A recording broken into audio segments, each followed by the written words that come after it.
사도행전 26장 13절에서 23절까지 말씀을 교독하겠습니다.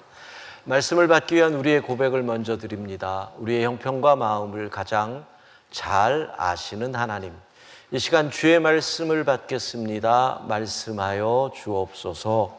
주님의 말씀은 모두 진리이며 주님의 의로운 판결은 영원합니다. 아멘. 사도행전 26장 13절에서 23절까지의 말씀을 교독하겠습니다. 하나님의 말씀입니다. 왕이여, 정오가 되어 길에서 보니 하늘로부터 해보다 더 밝은 빛이 나와 내 동행들을 둘러 비추는지라. 우리가 다 땅에 엎드러짐에 내가 소리를 들으니 히브리 말로 이르되 사울아 사울아 내가 어찌하여 나를 박해하느냐. 가시채를 깃발질하기가 내게 고생이니라. 내가 대답하되 주님 누구시니까? 주께서 이르시되 나는 내가 박해하는 예수라. 일어나 너의 발로 서라. 내가 내게 나타난 것은 곧 내가 나를 본 일과 장차 내가 내게 나타날 일에 너로 종과 증인을 삼으려 함이니.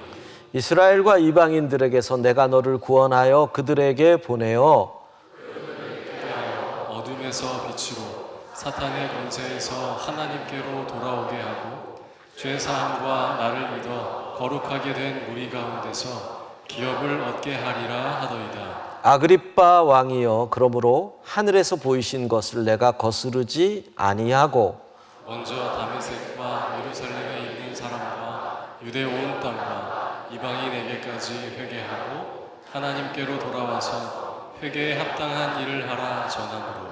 유대인들이 성전에서 나를 잡아 죽이고자 하였으나 하나님의 도우심을 받아 내가 오늘까지 서서 높고 낮은 사람 앞에서 증언하는 것은 선지자들과 모세가 반드시 되리라고 말한 것밖에 없으니. 함께 읽습니다. 곧 그리스도가 고난을 받으실 것과 죽은 자 가운데서 먼저 다시 살아나사 이스라엘과 이방인들에게 빛을 전하시리라 함이니라.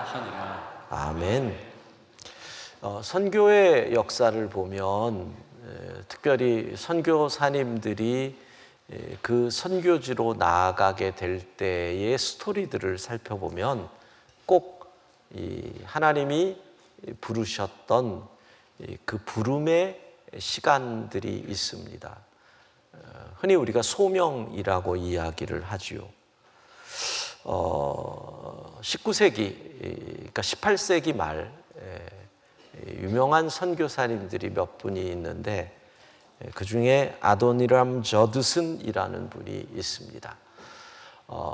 이분은 미국인으로서 해외에 나간 첫 번째 선교사라 불리우는 분입니다. 목사의 아들이었는데 브라운 대학을 수석으로 졸업한 아주 영재였습니다. 친구를 잘 만나야 되는데 대학 때 만난 친구 절친이 제이콥 임스라고 하는 친구였는데 이 친구가 무신론자였대요. 여러분들이 자녀들을 대학 보냈다고 한숨 쉬면 안 돼요. 거기서 애들이 다 무너져요. 친구를 만나서. 그래서 이 저드슨이 무신론자가 되는 거예요.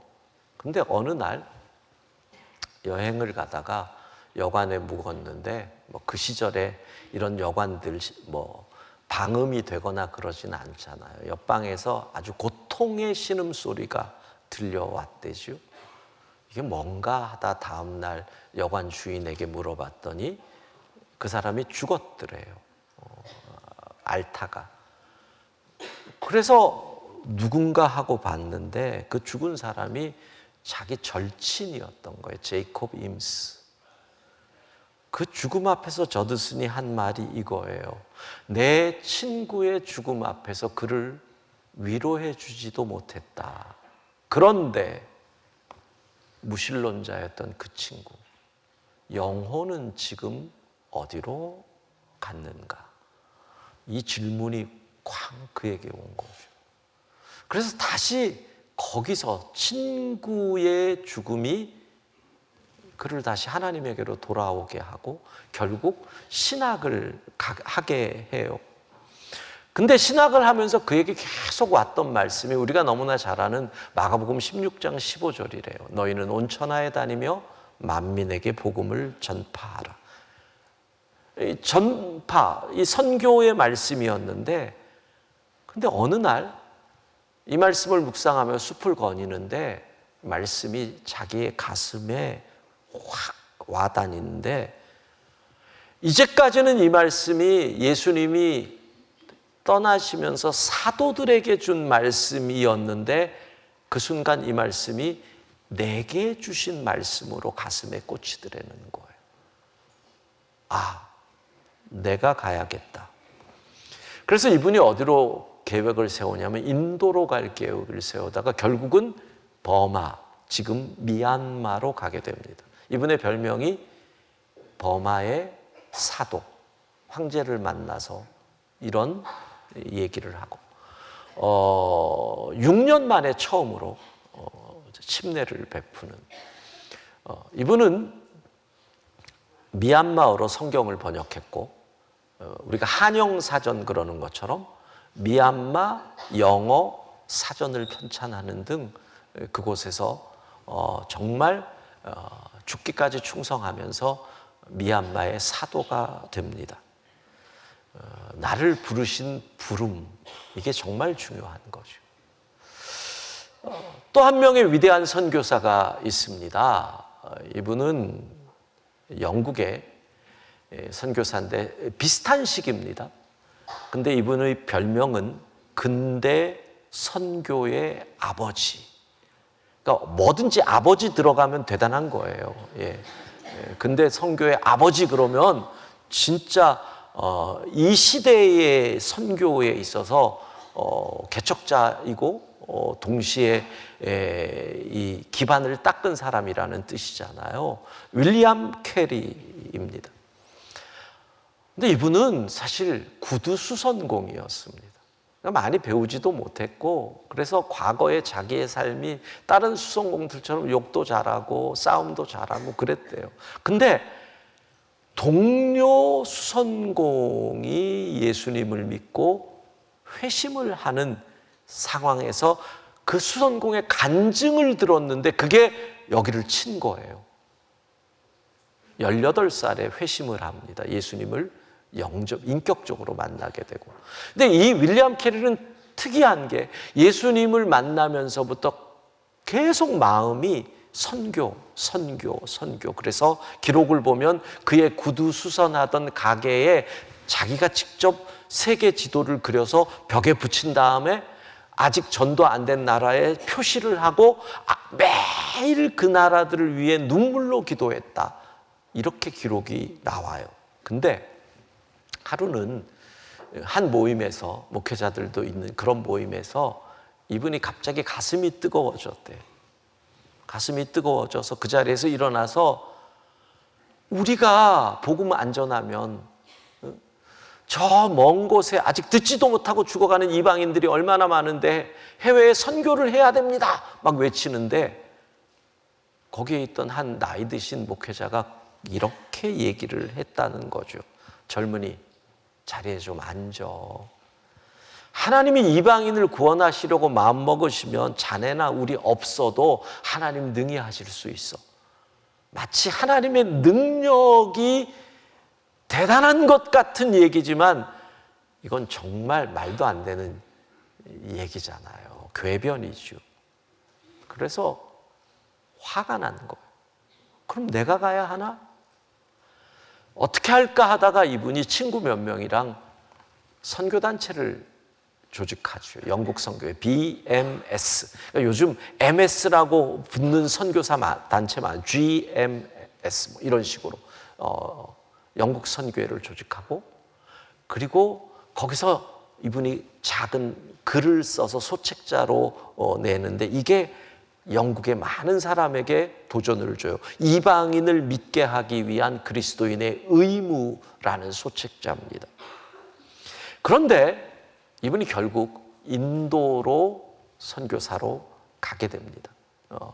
인도에 가서 복음을 전하고 곳곳에서 윌리엄 캐리가 41년을 인도에서 보내는데 한 번도 조국으로 돌아오지 않는 그런 선교사입니다.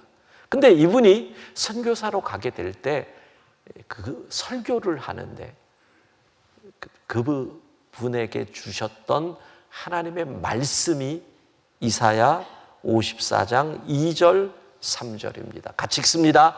내 장막터를 피며 내 처소의 휘장을 아끼지 말고 널리 펴되 너의 줄을 길게 하며 너의 말뚝을 견고히 할지어다.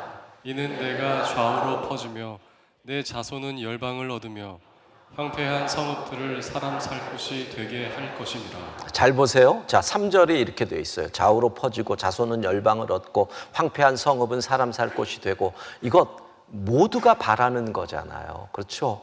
우리가 사는 곳이 풍성한 곳이 되고 내 자손이 여러 나라를 얻고 막. 근데 그 일이 하나님으로부터 오려면 2절의 일에 대한 희생이 있어야 된다는 거예요. 장막터를 넓혀고 처소의 휘장을 아끼지 말고 너의 말뚝을 견고히 하는 이 수고 없이 3절의 일은 이루어지지 않는다는 거예요. 그러면서 이분이 그 설교에서 진짜 유명한 말, 이 시대의 사람들도 많이 아는 말을 해요. 그게 뭐냐?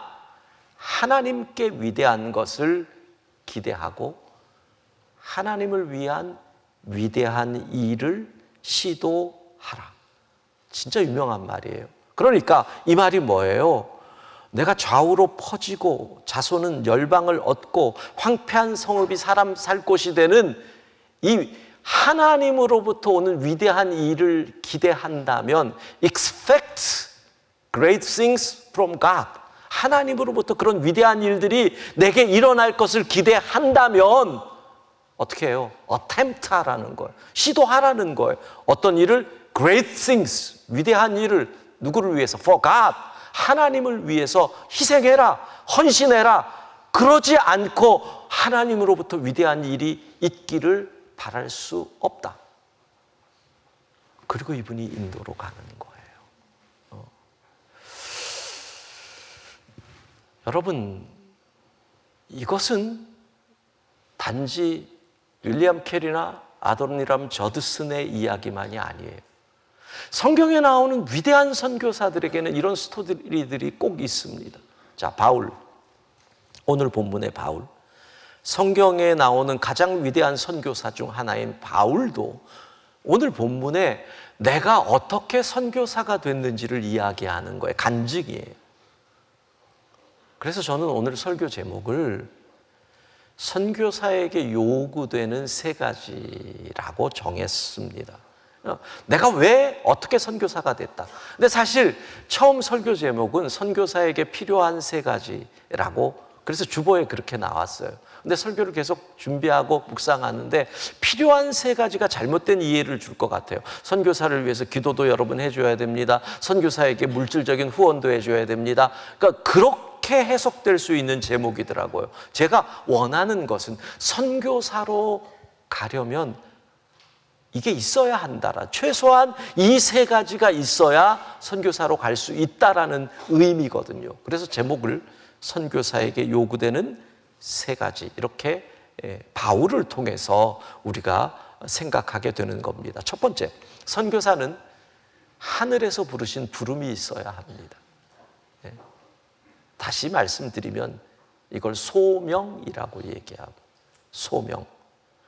그리고 이 소명은 내 감정이 아니라 하나님의 말씀과 연결되어 있어야 합니다. 말씀과 연결되어 있어야 합니다. 그러니까 나를 부르신 하나님의 말씀에 순종할 때 선교사의 길을 걸어갈 수 있는 거지요. 사도행전 26장 19절 같이 읽습니다. 아그리빠 왕이여, 그럼 하늘에서 보이신 것을 내가 거스르지 아니하고. 하나님의 말씀이 내게 임했어요. 근데 내가 어떻게 거스를 수가 있어요? 이게 부르심, 소명에 순종해서 내가 선교사가 됐습니다. 아브라함은 어떻게 해요? 하나님이 부르셨잖아요. 본토 친척 아비 집을 떠나라. 이사야는 어떻게 해요? 하나님이 이사야 앞에 이렇게 얘기하세요. 내가 누구를 보내면 누가 우리를 위하여 갈고. 여러분 잘 생각해 봐요. 하나님이 나를 보시면서 내가 누구를 보내지? 누가 우리를 위하여 가지? 눈을 딱 마주치면서. 그러면 그게 뭐예요? 손들어 이 얘기잖아요. 누가 하나님이 그러시는데 저 빼고요 이럴 수가 있겠어요? 여러분 그렇잖아요. 교회 학교 교사, 뭐 장애인부 교사 이런 거 봉사할 때 뭐 집사님, 권사님이 와서 같이 일해 이렇게 얘기할 때는 아, 저 바빠요. 내년에 힘들어요. 건강이 어려워요. 그러는데 담임 목사가 따가서 집사님 가시지요. 라고 하면 한다 안 한다? 그래도 안 하겠지 뭐. 아유, 제가 뭐 그 권위가 있겠습니까? 그러나 하나님이 얘기하시면, 그래서 이사야가 뭐라고 얘기해요? 주님, 제가 여기 있습니다. 나를 보내소서. 이러는 거예요. 예레미야는 없는 줄 아세요? 예레미야 1장 5절 같이 읽습니다. 내가 너를 모태에서 짓기 전에 너를 알았고 내가 배에서 나오기 전에 너를 성별하였고 너를 여러 나라의 선지자로 세웠노라. 예, 너는 이미 내가 선택했다. 하나님의 부르심이에요. 거기에 순종하는 게 선교사예요. 에스겔 마찬가지예요. 뭐라 그래요? 내가 너를 이스라엘의 파수꾼으로 세웠으니 나의 입에서 나오는 말을 나를 대신하여 그들에게 경고하라. 에스겔은 아멘. 예수님은 제자들에게 나를 따르라. 내가 너희로 사람 낚는 어부가 되게 하겠다. 여러분 그렇습니다.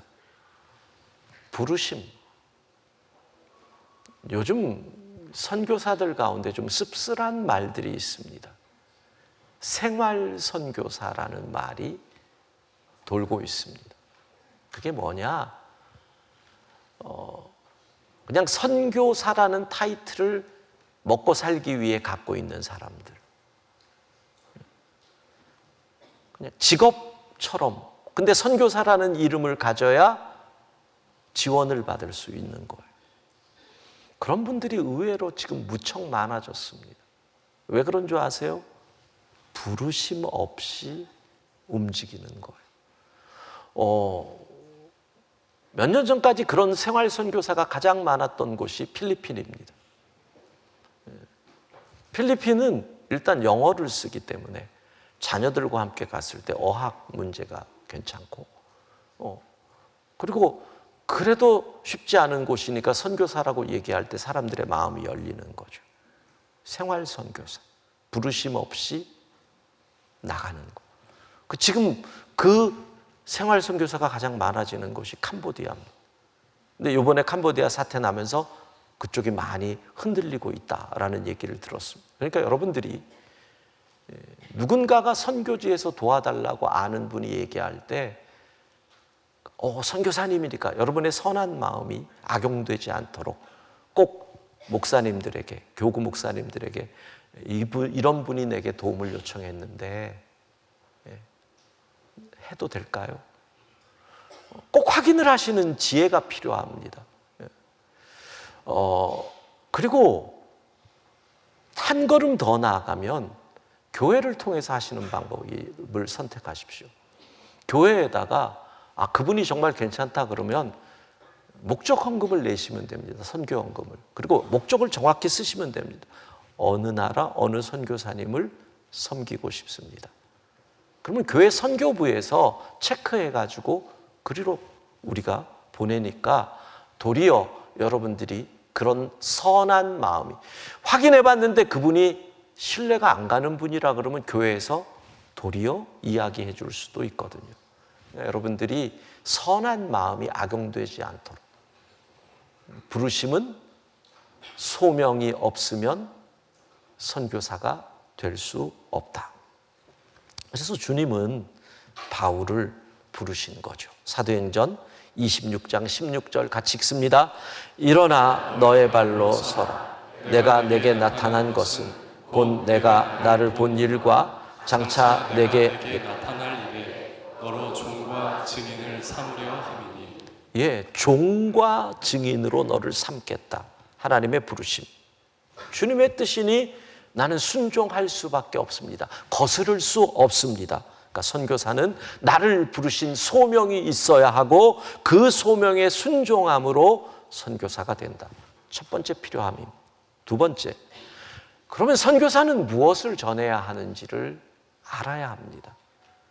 내용이 있어야 된다는 거죠. 여러분, 뭘 전해야 됩니까? 많은 NGO 단체들이 젊은이들을 전 세계로, 제3세계로 아프리카 같은 곳으로 보냅니다.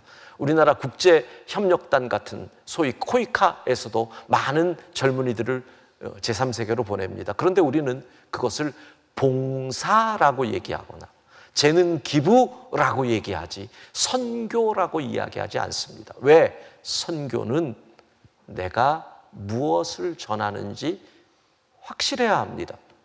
바울 사도행전 26장 23절 같이 읽습니다. 곧 그리스도가 고난을 받으실 것과 죽은 자 가운데서 먼저 다시 살아나사 이스라엘과 이방인들에게 빛을 전하시리라 함이니이다 하니라. 뭘 전해야 합니까? 예수 그리스도의 십자가의 죽음과 부활, 이 복음, 이걸 전하는 겁니다. 이게 핵심입니다. 이 복음의 메시지가 전할 때 어떤 일이 벌어집니까? 17절에 보면은 주의 말씀이 임할 때 눈을 뜨게 해서 어둠에서 빛으로 사단의 권세에서 하나님께로 돌아오는 역사가 일어나는 겁니다. 이게 복음의 능력입니다. 그래서 위대한 선교사였던 바울이 뭐라 그래요? 나는 이 복음을 부끄러워하지 않는다. 나는 이 복음만 자랑한다. 나는 이 복음만 전할 것이다. 선교사는 내가 무엇을 전해야 하는지 정확히 알고 그 내용에 확신이 있어야 합니다. 세 번째, 선교는 결국 하나님의 도우심 없이는 안 되는 것을 알아야 선교사입니다. 바울은요, 회개하고 지금 하나님께 돌아오라고 외치다가 성전에서 붙잡혀가지고 지금 2년간 옥에서 살고 있다 재판장에 쓴 거잖아요. 근데 바울이 뭐라고 고백을 합니까? 26장 22절 상반부 같이 읽습니다. 하나님의 도우심을 받아 내가 오늘까지 서서 높고 낮은 사람 앞에서 증언하는 것은 내가 이 자리에 서서 증언할 수 있는 이유가 뭐다? 하나님의 도우심이다. 선교는 그 사역의 자리에서 누구보다 민감하게 하나님의 도우심을 체험해야 가능한 것이 선교입니다. 왜? 하나님의 도움 없이는 선교는 불가능하기 때문입니다. 보내신 하나님께서 책임지시는 것이 선교고 선교사의 삶인 것입니다. 지난 주간에 우리 교회 선교사님에게 메일이 하나 이메일이 왔습니다. 긴급 기도 요청. 이분은 지금 오래전에 그 선교지로 가서 사역을 너무 열심히 잘 하셨습니다. 그래서 믿는 사람들도 많이 생기고 또 제자들도 양성해서 신학을 가르치고 그들이 사역자가 돼서 교회를 개척한 곳도 여러 곳입니다. 그런데 그 지역이 10여 년 전에 정권이 바뀌면서 기독교에 대한 탄압들이 점점 심해집니다. 그래서 이분은 저에게 메일을 보낼 때도 꼭 이렇게 비밀번호를 넣어야 열리는 메일을 보내고 늘 조심을 합니다.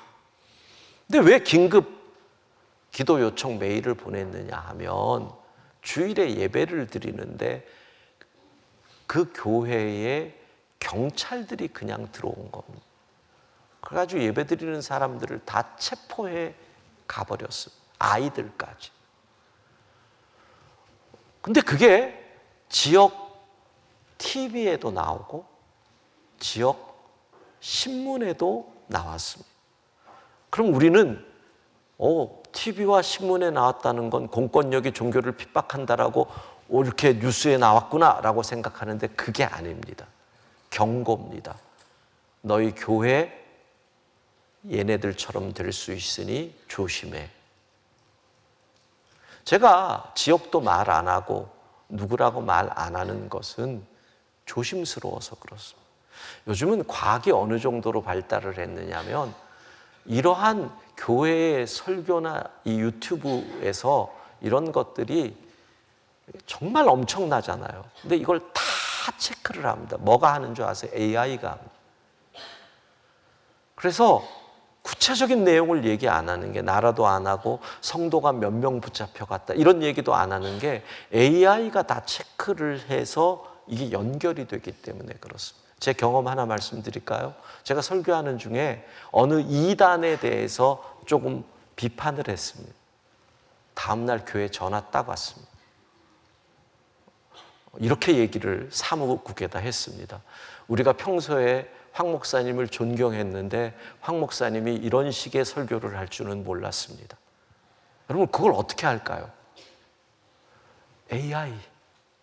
그러니까 전국의 교회의 유튜브로 나오는 설교를 다 체크해서 자기네 단체의 이름이 나오면 딱 체크하고 그걸 확인해가지고 바로 연결합니다. 이런 세상이 돼버린 겁니다. 그래서 제가 지금 조심스럽게 이야기를 하는 겁니다. 여러분, 근데 기도 왜 방법이 없어요? 선교사님도 못 가요. 왜? 가서 붙잡히면 이분은 추방당하는 거고 다시는 못 들어가는 거고, 그 다음에 이 선교사님이 해외에 온 분과 이 교회가 연결되어 있는 걸 알면 이 사람들은 더 핍박을 받고 교회는 아예 문을 닫아버리게 되는 거예요. 할 수 있는 게 아무것도 없어요. 근데 뭘 해요? 기도. 그리고 이렇게 고백하는 거예요. 다음에 또 메일이 왔어요. 목사님, 몇 명이 훈방됐습니다. 목사님, 몇 명이 나왔습니다. 그리고 마지막에 모두 다 남은 이들 사역자들까지 일단 보석으로 나왔습니다. 걱정은 뭐겠어요? 그렇게 핍박을 받고 구류를 살고 나온 이들이 위축돼서 복음 전하는 일을 계속할 수 있을까? 근데 뭐라 그러는 줄 알아요? 그들이 마치 빌립보 감옥에 들어갔던 바울과 실라처럼 그곳에 나와서 하나님이 우리와 함께 하셨습니다 라고 고백하면서 자기들끼리 비밀스러운 곳에 모여서 더 뜨겁게 기도하고 더 복음 전해야 된다는 강한 확신으로 이 일이 사용되어지고 있습니다. 여러분, 하나님의 도우심 없이 선교가 되는 것이 아니라는 겁니다. 세 가지입니다. 소명, 부르심, 그 다음에 내용은 뭐예요? 복음, 그리고 세 번째, 이렇게 살아갈 때 하나님의 도우심, 이걸 은혜라고 얘기해요. 이 세 가지. 교회 학교 교사로 부르심을 받은 분들이 있습니다. 똑같습니다. 하나님이 나를 부르셨다. 무엇을 위해? 아이들에게 복음을 전하라고. 근데 그 아이들을 복음 전하는 일을 어떻게 감당해요? 하나님의 도우심, 은혜로.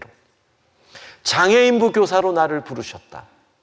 부르심, 뭐 하라고? 복음으로 사랑하라고. 어떻게 그걸 감당해요? 하나님의 도우심, 은혜로. 여러분, 이 선교사로 부르셨다는 것이 단순히 교회 일에서 끝이 날까요? 아니에요. 하나님은 여러분들을 어디로? 삶의 자리로, 생업의 자리로, 직업의 자리에도 하나님이 여러분을 선교사로 파송하신 줄로 믿습니다. 이거 기억하셔야 돼요. 소명, 부르셨다. 왜? 복음으로 살라고.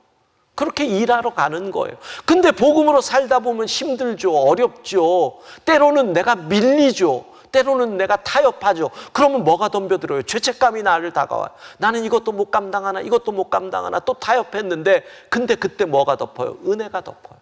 은혜가 덮어요. 여러분, 타협하고 넘어지고 그래도 하나님의 은혜가 복음으로 살려는 자들, 하나님의 부르심에 순종해서 내가 선교사로 이 회사에 있다라는 정체성이 있는 자들, 하나님의 은혜가 함께 하시는 줄로 믿습니다. 그렇게 우리는 살아가는 거예요. 다시 소명, 복음, 은혜. 어떻게? 소명, 복음, 은혜. 잊지 마셔요. 그렇게 사는 거예요. 부르심의 자리에서 복음으로, 그리고 그때 임하시는 은혜로. 사랑하는 여러분, 오늘 우리는 선교 후원의 날을 하게 되고, 다음 주는 2026년을 위한 선교헌금을 작정합니다. 이번 한 주간 선교사의 마음을 좀 묵상하시고, 선교사의 삶을 생각하시고, 선교사로 파송받은 나를 생각하면서 하나님의 선교의 동역자의 길을 걸어가는 우리 모두가 될 수 있기를 소망합니다.